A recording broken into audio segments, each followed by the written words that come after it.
This is Trace Mayer from HowToVanish.com, and in this video I'm going to help you take control of your privacy. So in this video I'm going to talk about a major problem that we've got, and that's identity theft. It's a huge, fast-growing crime. 30,000 identities are stolen every day.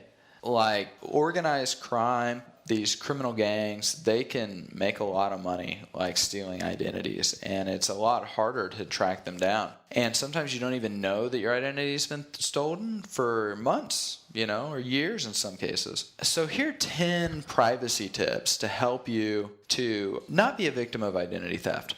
First, monitor your credit card statements and your bank statements at least once a month, if not like once a week or more often. Look carefully at the statements, make sure there's no unauthorized purchases. Sometimes when your number's been compromised, your credit card number, they'll make small purchases here and there to see whether you notice them or not. So before they'll make a larger purchase. So, just monitor, make sure there's nothing going on there. 2, verify sources before providing anybody with personal details. I mean, this makes a lot of just common sense, but you'd be surprised how many people don't do it. This concept of phishing, that's where somebody pretends to be somebody else, or they send an email saying that they're the bank and they need you to verify personal information. And it's coming everywhere, like Facebook, online games, emails, phone calls. Like if anybody contacts you with any reason and claims that they're from a well-known company, don't necessarily trust them right off the bat. Verify that they're actually from that company. Like go find a phone number on the company's official URL or domain name and make sure that you're really talking with a legit representative.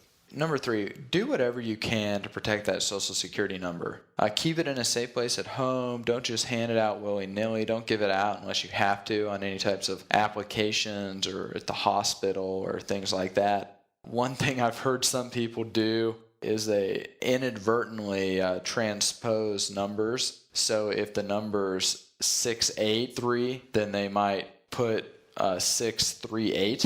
So, don't necessarily do that on purpose, particularly with any type of intent to commit fraud. But sometimes it does happen inadvertently, particularly when the other party doesn't necessarily have any need to know that number. So that's one thing some people do. I don't necessarily recommend it. I just flat out tell people, I don't want to give you my social. And another thing I do to help keep that secret is I'll use a New Mexico LLC or some other LLC, and I'll get an EIN number, an employer identification number, and that's like the tax ID number. So instead of giving somebody my name and my social, I'll give them the LLC's name and the LLC's EIN number. And that way they have the information they need in order to file a 1099, but at the same time, it's a much more disposable number than my own personal social security number. Number 4, cancel credit or debit cards that you don't necessarily use on a regular basis and that you don't necessarily need. Some people think, it might hurt your credit score, but may not.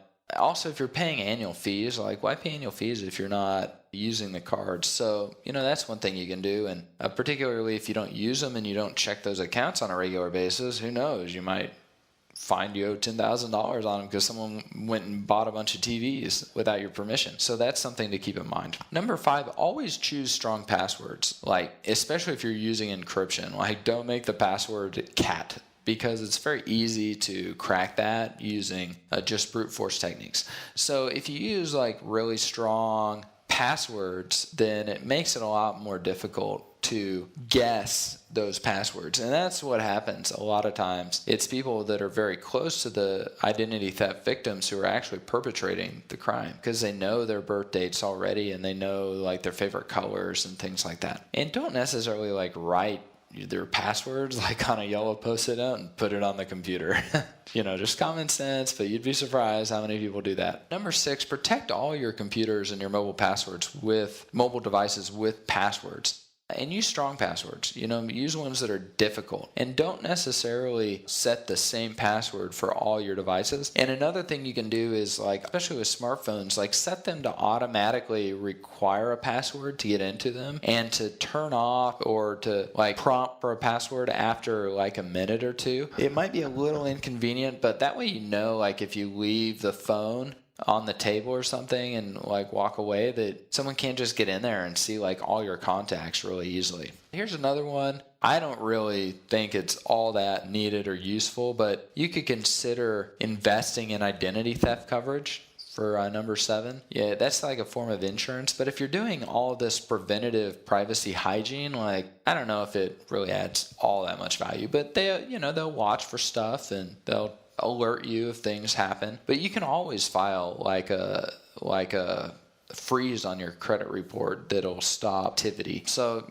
you can invest in the coverage. I don't necessarily think it's all that good a deal, but it's an option. Number 8, keep a watchful eye on your mail. Anybody can just like go down the neighborhood and like root around in people's mailboxes. I mean, yeah, it's a federal crime and it's a big deal, but like how often are they going to get caught? And so I like to keep my mail extremely secure. A super ninja trick is to use a secure ghost address, something like Earth Class Mail or having a receptionist that receives your mail. And then you can access it through the cloud. And when you're done with your mail, make sure that you shred it, or, if you scan it and stuff like that, like encrypt it with TrueCrypt if you're using things like Dropbox or sending it in email, stuff like that.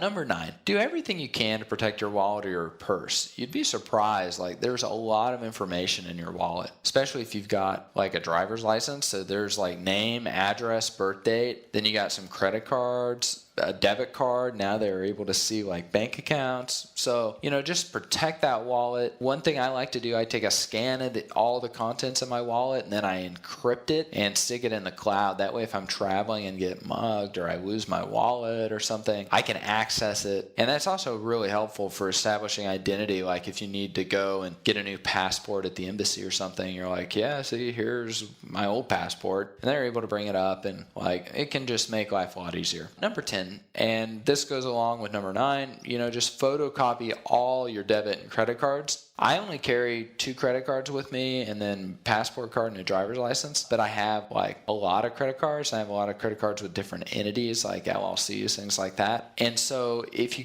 keep a scan or a photocopy of all of those in a safe place, like in a TrueCrypt encrypted file, and then stored in the cloud like Dropbox, you can always get to them and see the numbers and see who you need to call for customer service or canceling them, things like that. And so that's really helpful. So if you implement these 10 tips, just these 10 forms of privacy hygiene, then hopefully it'll reduce the probability that you'll become one of those 30,000 people a day who are the victims of identity theft.